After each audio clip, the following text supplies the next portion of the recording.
நாட்டின் திரையரங்குகளை நாடியிருக்கிறது ஏஸ் திரைப்படம். அதன் வழி காலிவுட்டில் மேலும் பல மலேசியர்கள் கால் பதித்துள்ளனர். காதல், அதிரடி, நகைச்சுவை என பல்வேறு கூறுகளை ஏஸ் கொண்டிருக்கிறது. ஈப்போவில் உள்ள LFS திரையரங்கில் நேற்றிரவு நடைபெற்ற அதன் சிறப்பு திரையீட்டில் உள்நாட்டு ஊடகத்தினரும் கலைத்துறையினரும் கலந்து கொண்டனர். ஆறுமுகக்குமார் கைவண்ணத்தில் இந்த திரைப்படம் உருவாகியிருக்கிறது.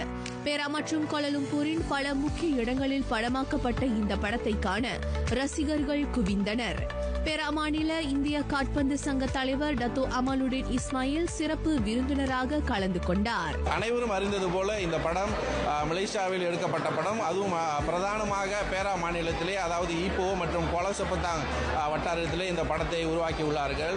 இந்த படத்துக்கு மலேசியாவில் உள்ள அனைத்து இந்தியர்களும் நிச்சயமாக ஊக்குவிக்க வேண்டும். ஏனெனில் இன்னும் பல படங்கள் மலேசியாவில் எடுக்க வாய்ப்பு உள்ளது. மண்ணின் நட்சத்திரங்களான டேனிஷ் குமார், எல்வின் மார்டின், பிரிசிலா, ஜோசப் சுப்பையா, கார்த்திக் ஜே ஆகியோர் இதில் நடித்துள்ளனர். இந்த படம் மூலியமா நீங்க பார்த்திருப்பீங்க, வழக்கமா உள்ள காலிவுட் படத்துல வர லொகேஷன்ஸ்ல இதுல நிறைய, ஏன்னா பேராலே பாத்தீங்கன்னா 35 நாள் படப்பிடிப்பு இருந்துச்சு கேரளா எல்லாமே. இன்னும் நிறைய இது மூலியமா இன்னும் நிறைய இந்தியாவில் உள்ள ப்ரொடியூசர்ஸ்லாம் மலேசியாவில் ஷூட் பண்ணும். ஏன்னா அவங்களுக்கு பாத்தீங்கன்னா இது மூலியமா பட்ஜெட்டும் குறையுது. ஏன்னா எல்லாரும் இந்தியாவிலிருந்து கூட்டு வர தேவையில்லை. இங்கேயும் இப்போ அதுக்கேற்ற நடிகர்களாக இருக்கட்டும், தொழில்நுட்ப கலைஞர்களாக இருக்கட்டும், மேக்கப் ஆர்டிஸ்டாக இருக்கட்டும், எல்லாரும் இருக்காங்க. விஜய் சேதுபதியின் 51ஆம் திரைப்படமான இதற்கு ஜஸ்டின் பிரபாகரன் இசையமைத்துள்ளார்.